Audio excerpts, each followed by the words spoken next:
Why are you doing this? What did I ever do? Shut up! Hurry on up and fall the frick down the stupid damn cliff! I was in a desperate situation on a deserted mountain road. My husband's face was contorted with hatred and rage as he tried to throw me over the edge of a cliff. I'm gripping a rock to hold on for dear life, but the moment he managed to rip my hand away, I was finished. I imagined myself being thrown down the cliff, and I am filled with the purest form of fear. Then I remembered what my husband said to someone in secrecy last night. Gonna push her off the cliff and fake it like it was an accident. So this is what he meant by that.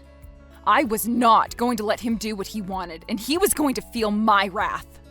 This is the story of how my husband had attempted to do the unthinkable, convinced that his own plan was foolproof, and how I managed to discover what his plan was exactly, and how I was able to make him suffer the consequences of his criminal actions. My name is Ursula, and I'm 30 years old, and I work in an office for a sporting and mountaineering equipment company. I used to live with my husband, Vivian, who is 2 years older than me. And we'd been married for 3 years when this story began. We both worked for the same department of the same company once upon a time, and he was in charge of educating me about the job. Things were professional for perhaps 2 weeks, but considering how we both enjoyed working together, that time naturally extended into our private lives and we started a relationship. After 5 years, we got married. We shared a common hobby, which was mountain climbing, and I started under Vivian's influence.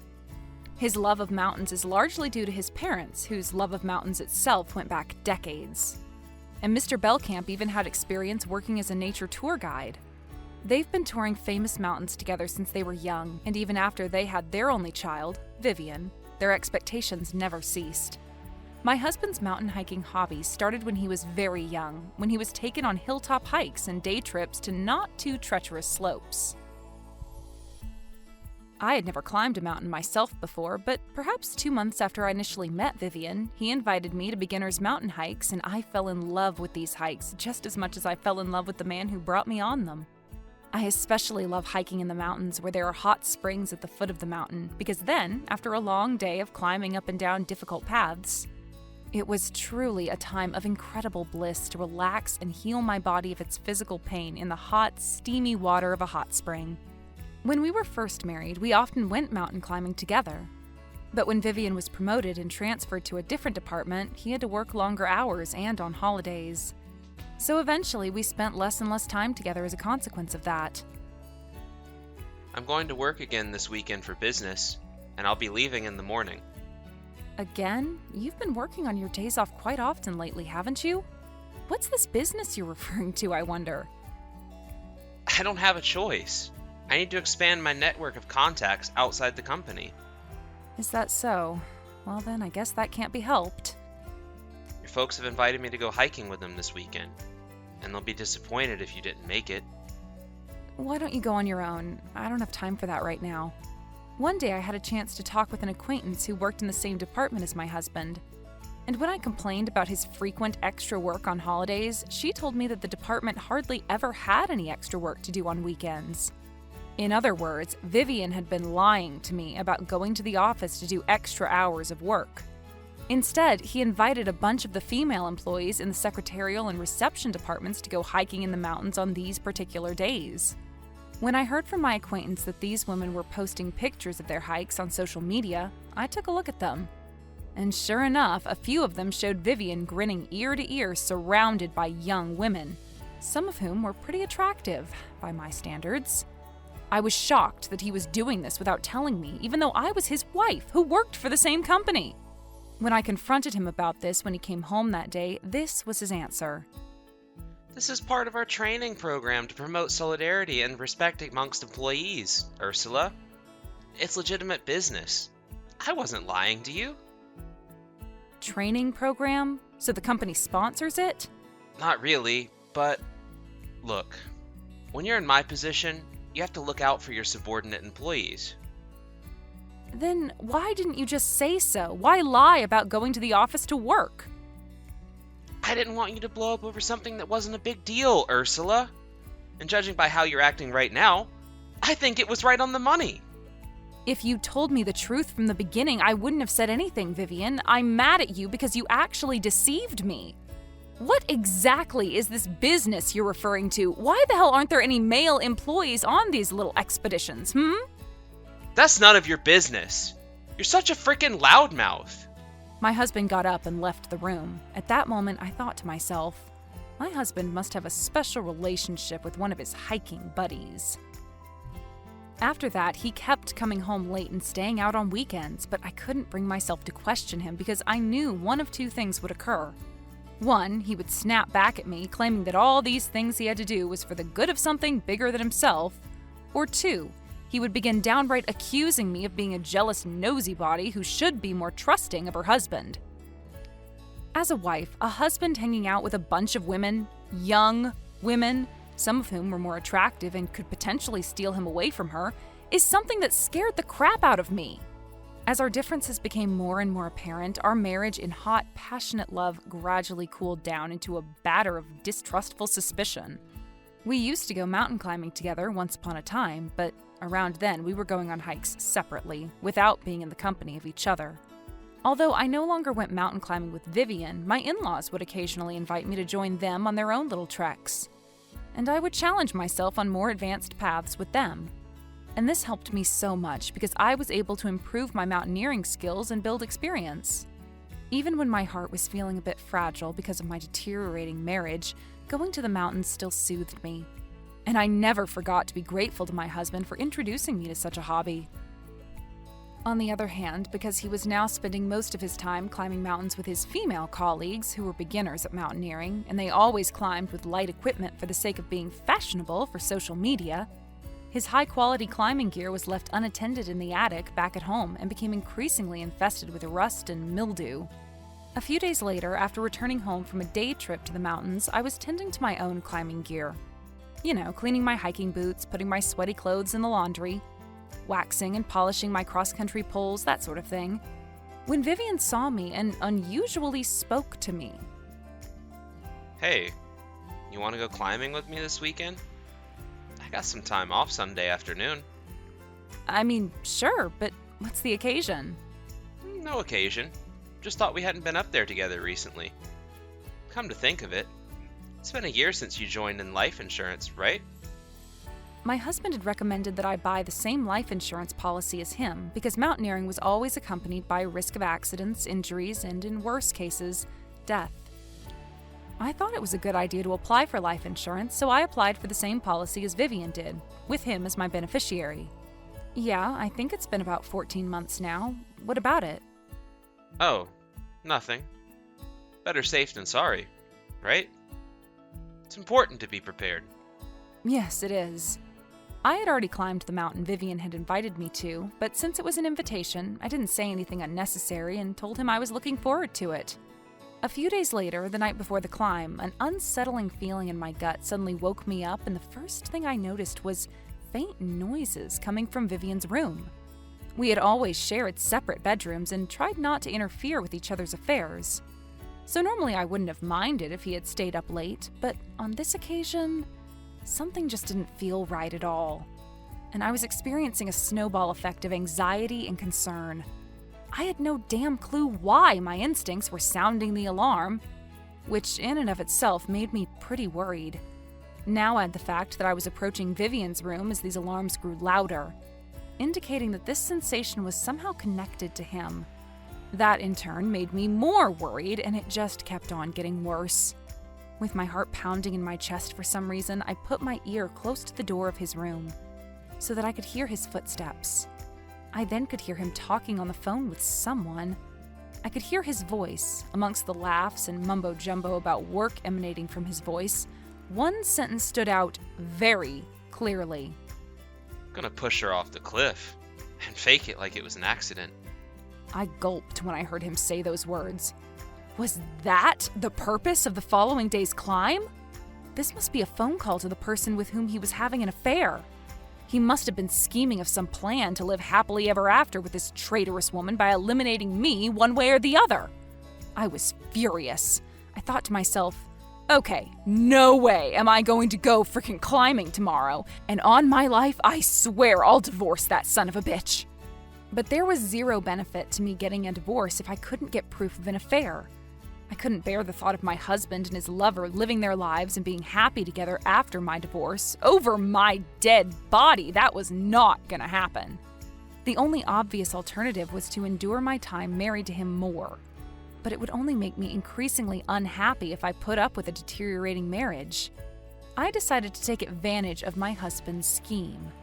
After weighing everything, I decided that divorcing my husband after exposing his misdeeds, partnered with his lover, to the light of day, I had to be prepared to willingly plunge myself into a very dangerous situation. One from which I may not even walk away alive. If Vivian were to attack me at the edge of a cliff on an empty trail or something, with the difference in physical strength, there would be no way of escaping death. But I wanted to somehow catch my husband in the ultimate act, while maintaining my own safety as much as I could. I thought about what I should do to achieve this goal of mine and struck upon an idea that seemed foolproof. I quickly decided to take certain measures and took appropriate action. The next day, we left home early in the morning in our car.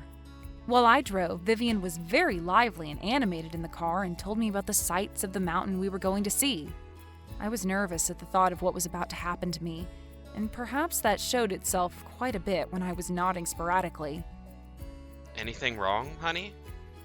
You don't seem very enthusiastic. No, I'm just worried about the weather. Trust me, I'm looking forward to the climb. For real. The weather forecast for that day called for cloudy weather in the afternoon. I don't remember that. Well, I'm sure we'll be fine as long as we're properly equipped. True, I'm all geared up and ready to go. I'll be fine. We parked our car in the parking lot near the trailhead, did a final check of our bags, and headed up the mountain. There were 2 trails up this particular mountain, one for intermediate hikers with a steady incline to the top, and a longer, safer, better hiking trail to a lookout point on the side of the mountain. Vivian, as I expected him to chose the trail to the top and started hiking. I said to him, "If we start at this time, Vivian, it's going to be late in the evening when we climb down from the summit.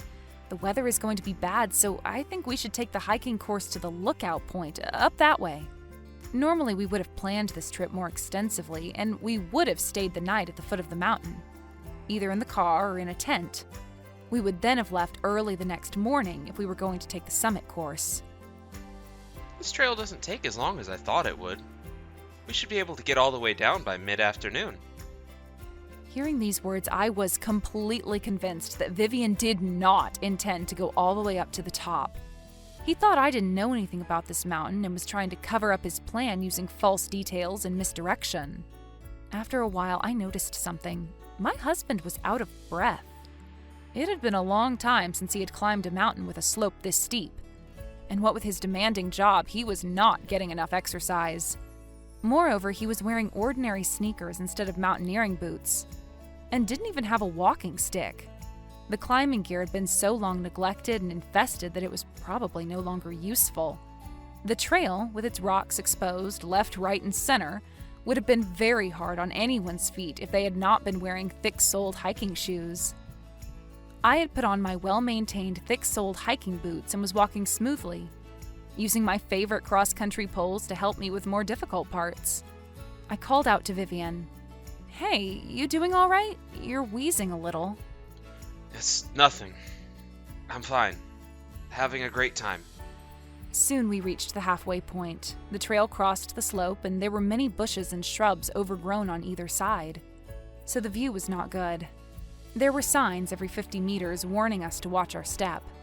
My husband stopped and looked back at me behind him. I'm getting a little tired. Maybe you could walk in front of me? You always told me that the group ought to keep at the pace of the ones that are tired. I'm perfectly fine, and I think it would be better if you walked in front of me, honey. He tisked his tongue at me in annoyance for disagreeing with him. You really make it a living to frickin' disobey me, don't you? At that, he turned around, grabbed my arm, and pulled me back quickly towards a small, flat clearing overlooking a drop-off of about 10 meters. "What the hell? Watch out, Vivian! I'm going to fall!" I stumbled and nearly fell to the ground, losing grip on one of my poles. But his grip on my wrist was strong. With one hand, he dragged me towards the cliff, but I quickly used my other hand to lodge the cross-country pole I was holding between 2 large boulders. pinning myself in place, I screamed. "Why are you doing this? What did I ever do?" Shut up! Hurry on up and fall the frick down the stupid damn cliff! Vivian's face was contorted with hatred and rage as he tried to pull my other hand free from the pole and throw me over the edge. The moment he managed to rip my hand away, I was finished. Out of the corner of my eye, I saw a break in the ground. I imagined myself being thrown down the cliff, and I am filled with the purest form of fear. Then I heard a voice from another direction. What in the world is going on here? What the hell do you think you're doing, Vivian? Stop this! Now! The voice startled him, and his strength weakened for a moment, and I took the chance to rip-kick his arm. He was so exhausted that he lost his balance, stepped off the trail, and tumbled down the slope. Ah! I looked down the slope, panicked in the direction he had fallen, and saw him barely clinging to a small tree on the slope. The moment I looked at him, he looked up at me, and at the same time, he had a look of complete astonishment on his face. He said, Dad and Mom? What are you guys doing here? I looked down at him alongside my in-laws, who had arrived at just the right time. Yes, indeed, the little precaution I took the night before was calling my parents-in-law to inform them of what I'd witnessed, and to ask them to stop Vivian and take any measure necessary if something happened to me. Their not wanting to believe that their son would do such a thing notwithstanding, they agreed to help me, just in case of an emergency, and followed us. Sure enough, their worst nightmare had tragically come true, and they felt obligated to stop him right then. Do you have any damn idea what you did, son? No. Dad, I didn't mean for this to happen. Then we all heard a phone ring, and when I turned toward the direction where the sound was coming from, I found that Vivian's cell phone had been left on the trail. Mr. Belcamp took the phone and put it on speaker. A woman's voice echoed across the quiet mountainside. "Hey, did you kick your wife into the bucket yet?" Vivian shouted. Hey, wait a minute. Shut up. What? Your voice sounds kind of distant. Is it because you're in the mountains? Is the signal bad? Hey, can you hear me? I love you. Hurry up and give your wife the dust, will you? He was cowering and looked as though he'd given up on trying to talk his way out of it. Mr. Belcamp looked down at his son with a stern, disappointed expression and hung up. I'll call the fire department, and I'll also call the police and have you turned in. You understand me? Vivian seemed to nod faintly as he cowered atop his insignificant island of green hopelessness. Mrs. Belcamp broke down in tears, and I was so relieved that I had saved myself that I just let all my strength leave my body, and I collapsed onto my butt on a nearby stone. Later, Vivian was rescued from the cliffside bush by police and firemen and thankfully did not seem to be badly injured. A few cuts and scrapes and a small gash on his forehead was all that he'd sustained, and he was promptly treated of these injuries after he was pulled up. Mrs. Belcamp and I went down the mountain first and waited anxiously in the parking lot at the trailhead. The sun was setting by that point, and it was completely dark in the parking lot, with the only light coming from several police vehicles, fire trucks, and ambulances parked there. The rain that began falling at dusk had created several puddles on the asphalt, reflecting the lights of the emergency vehicle sirens. After a while, Vivian appeared, apparently being pushed by his powerful father. His face seemed emaciated, and his eyes appeared vacant and devoid of any human emotion. I had already told the police about the circumstances of his fall, and they proceeded to question him about his attempt to throw me over the edge of the cliff. My husband said, I thought that if my wife had an accident, I could get the insurance money and marry my girlfriend. I couldn't say anything in response, as it was far more cruel and heinous than I'd ever imagined. And his mother covered her face as she cried. So horrible! If Ursula hadn't defended herself, you would have been a convict! Then Vivian somehow decided to go on the offensive by saying, Yeah, right. I was dizzy on my feet over here, and even though you're a woman, you... He was probably about to say something incredibly sexist, but I'll never know, for at that moment, his father let his fist strike flesh. Mr. Belcamp was furious, but the police calmed him down and put Vivian in a police car and took him away. He was thereafter sentenced to 2.5 years in prison for the attempted murder, and my divorce was finalized while he was incarcerated. Vivian sent me and his parents a letter of apology, saying he regretted what he did. He had his lawyer make all the arrangements to get his accounts canceled and all his savings and assets to be used to pay my alimony.